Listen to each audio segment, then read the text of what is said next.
Hello students, today we are going to learn the topic reflection of light.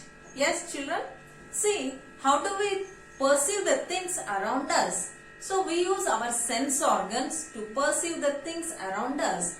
That is, first one is sight. By the eyes we can see the object around us. By hearing with the ears we can hear the sounds. With the help of the tongue we can know the taste of the substances. By the help of the nose we can smell the things, and with the help of the touch with our skin we can feel it. So mostly 80% of the things around us can be observed or can be perceived with the help of our sight. So how do we perceive the things with the help of the sight? So children, we need light to observe the things around us. So here the main source of light is sun. In the daytime we have lot of sunlight so that we can see the things around us without using any artificial sources like bulb or candle. So, and also we use torchlight for observing the things around us. So these are the artificial sources, and sunlight is a natural source of light to observe the things around us. So for observing the things there are certain laws. So what are these laws? Firstly, when we want to observe anything we need light. So if you want to observe anything, for example here is the darkness around us. If you want to observe any object, so the light should fall on the object to observe it. Then only we can see the object. So when light falls on the object, it will reflect back to our eye. Then only we can see the object. Like this, there are certain laws of reflection where they has to be followed, or the light will be the substances can be seen, or the objects can be seen around us. So what are these laws? We'll see now. See, firstly, the light travels in straight line. Whenever you observe the light coming from the sun, it directly comes in straight line. Even though if you are obstructing, it travels in the straight line. See children, for example, through the torchlight also, the rays of the light, they will be traveling in the straight path. So this is the law where light travels in straight line. Next one, you know, you like to form the shadows during the night time. Yes, when an object forms the shadow. See, in the last class we have seen that how a shadow is formed. When a light ray is falling on any opaque object. Opaque object is nothing but a substance or an object which does not allow the light to fall on the other side. It is obstructing the light to fall. Then it will form a shadow. So a source of light, an opaque object, and a screen are needed to form the shadow. Yes, right children? Next, when light gets reflected from a surface, the angle of reflection is equal to the angle of incidence. See how when we are focusing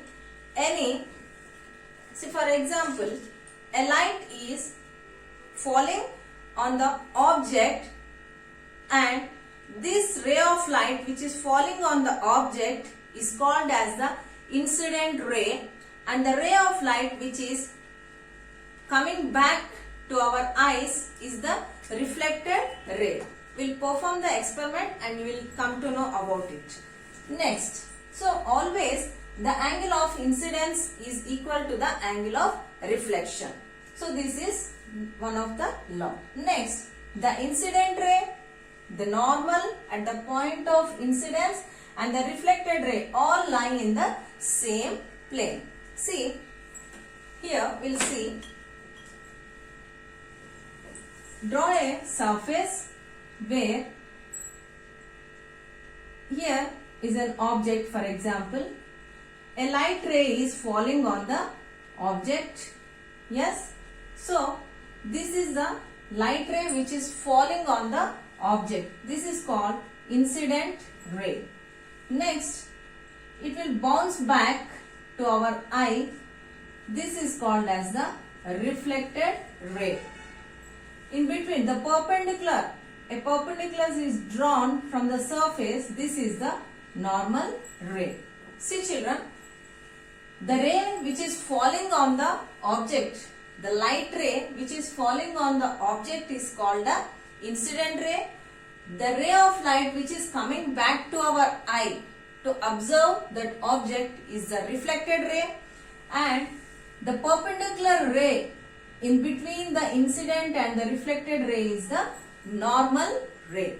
So here always, for example, see, we are projecting the ray with an angle of 30 degrees.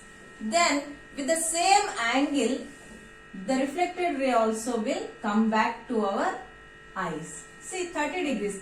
When angle of incidence is 30, then the angle of reflection is also 30 degrees. So all of this, angle of incidence, normal ray and the reflected ray, all of the three are in the same plane. These all are in the same plane. So these are the laws of reflection. So we will repeat it again. See, always light travels in the straight line. Yes, it travels in a straight line. And if you want to form the shadows, we need a light source, an opaque object and a screen. So these three are needed for the shadow formation.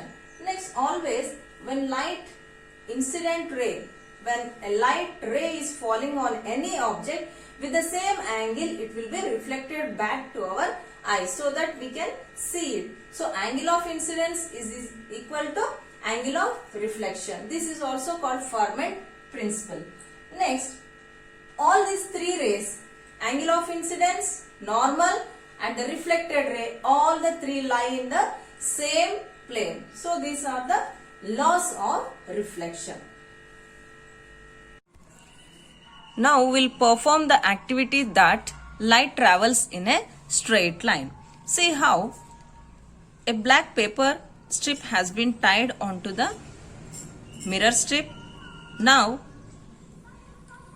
direct it towards the sunlight. See children, only a ray of light is falling. It is not falling from the other sides of the strip, only through the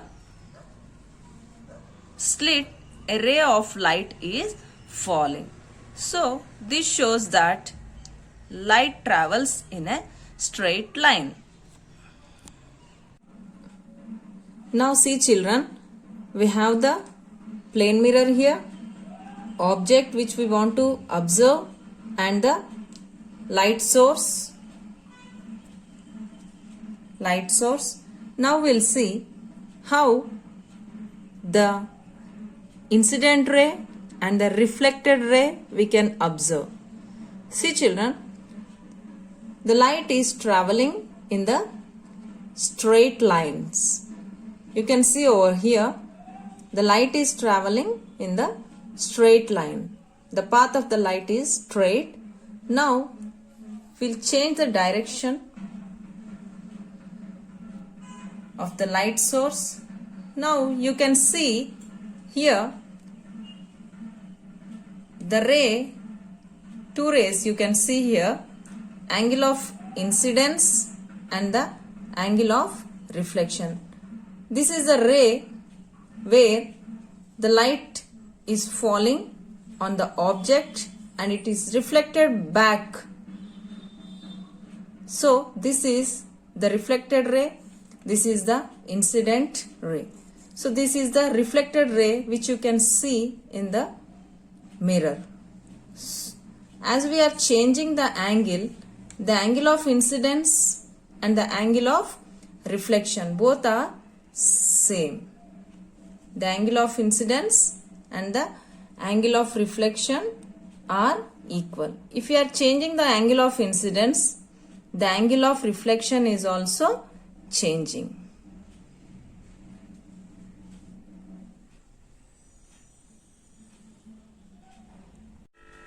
Now we'll see the type of mirrors which we are using in our daily life. Every day in the morning before getting ready to the school, what do, children? Yes, you observe yourself, you dress up and you see the mirror, right? Yes, and we like to see our face in the mirror. Wherever we go, where do you find these mirrors? Yes, in the jewelry shops, barber shops, and also in the bakeries, and also in the shopping malls. So like this, you see so many places you like to dress up in front of the mirror. Yes, the mirror which we are using to dress up is nothing but a plain mirror. You can see a plain mirror like this, where it is coated on the back side. So here when we observe our face in the mirror, yes, we can see our image in the mirror. So this is the plain mirror. And next one are the spherical mirrors. There are two different types of spherical mirrors. One is the concave mirror, another one is the convex mirror. So these are also mirrors, but they are not used to dress up. Why? Because there is a difference between the plain mirror and the spherical mirrors. So here you can see, here this is the concave mirror, where here when you observe yourself, the image will be very large in the concave mirror. And here is a convex mirror, where when you observe yourself, the image will be very smaller, diminished. Why? Where do we use this type of mirrors? So here concave mirror, here our image will be very large in size. This will be used in the vehicles, headlights. In the headlight of the vehicles, the bulb will be very small, but when it is focused during night time, the light will be very bright for the driving. So here what is happening? The light rays will be diversified in all the directions. Hence the vision or the image will be very larger. So this can be also used by the dentists also. Why? Because the smaller objects, that is the tooth inside, can be seen by the dentist. Dentist is a doctor who checks our teeth. So he uses the concave mirror by the dentist, where the small part of our teeth can be seen as a larger in size. So this is the about concave mirror, where the image will be very bigger or enlarged in size. Next, convex mirror. So here convex mirror, this is used in the side lights, that is the rear view mirrors of the vehicles, where the vehicles coming from the back side can be viewed in the mirror, side mirrors of the vehicles. So in these convex mirrors, the images or the vehicles coming from the back side can be observed by the driver in the driving vehicle, and he will become alert. So these are the convex mirrors and concave mirrors, where they are used in our daily life. Now we'll see one more important property of the plane mirror, where that is lateral inversion. What is lateral inversion? See children, you like to take selfies whenever you want. Yes, whenever you are taking the selfie like this, what is happening? When we are lifting our right hand, it will be seen as the left one and left as right one. You can also see some of the in the plane mirrors. When you lift your hand, right hand, it will be shown as left one and left as right one. So what is happening over here? You check this using a plane mirror at your home. write the alphabets or numbers like this. A, B, C, D. Here is a mirror. For example, I keep a plain mirror like this. So what is going to happen? See, A will be observed same as it is. There is no change. Here B, it will be reversed. It will be reversed, inverted form. C also inverted. D also inverted. So like this, you observe all the alphabets and numbers. What is going to happen? In the plane mirror, the image will be inverted. So this type of inversion by the plane mirror is called as lateral inversion. Now we'll perform an activity and see. Now you can see the letters on the textbook. Here it is written as signs, but in the mirror it has been inverted. So this type of inversion is called as lateral inversion. Now we'll see the phenomena of multiple images. See, in the bakeries and confectionery shops, sweet shops and barber shops, you can see like this, where there will be number of plane mirrors around us, so that we can see the multiple images. See, for getting the multiple images, two plane mirrors, they have joined like this, and with an angle they will be kept like this. An object is kept here, and if we are changing the angle, the number of images will also change. If the angle between the two mirrors is decreasing, means the number of images are increasing. There is a formula for calculation of number of images. We'll see now.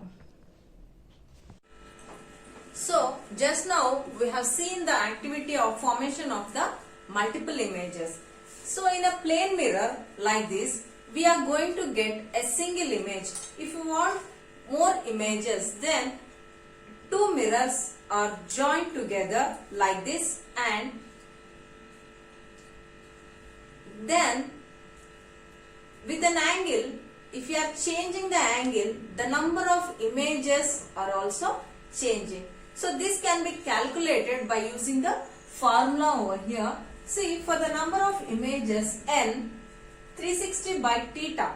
Here the theta is nothing but the angle between the two plane mirrors. See, the angle between these two mirrors is nothing but theta minus 1. For example, here theta, if it is 90 degrees, then the number of images, how many are formed, we can check here. See, n is equal to 360 by 90 minus 1. So here we are getting 3 images. When the angle between the two mirrors is 90 degrees, then we are going to get 3 images. If at all they have given images, we can calculate the angle made by the two mirrors. So for example, 5 images are formed, then what is the angle between the two mirrors? We will check it. See, 5 images, 360 by theta minus 1. Here this minus 1, if it comes this side, then it becomes plus. So 6, 360 by theta here, and this 6 comes down. So when we cross it, we are going to get 60 degrees. If the angle between the two mirrors is 60 degrees, then we are going to get 5 images. So vice versa, we can calculate the number of images or the angle made by the two mirrors also we can calculate. See children, we have seen the laws of reflection, and we have also seen the different types of mirrors. See here, when we see the image in the plane mirror, the size of the image is same as that of the object. When any object is moving away from the mirror, then the size of the object will be decreasing.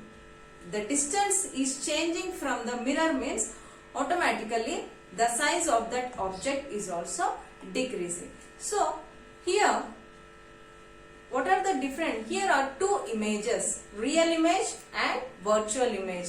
Whenever we can get the image on the screen, whenever we are observing, if at all an image is obtained on the screen, then it is called as a real image.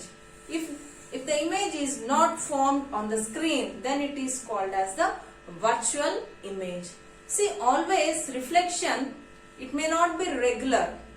When we see the reflection in the mirror, it is very clear. That means if we observe on the smooth surface, our image is very clear and it is called as a regular reflection. If at all on the window glass, a pane of a glass on the window, if you observe your image, then it will be irregular in shape, or then it is called as, that image is called irregular reflection. So this is all about the reflection of light.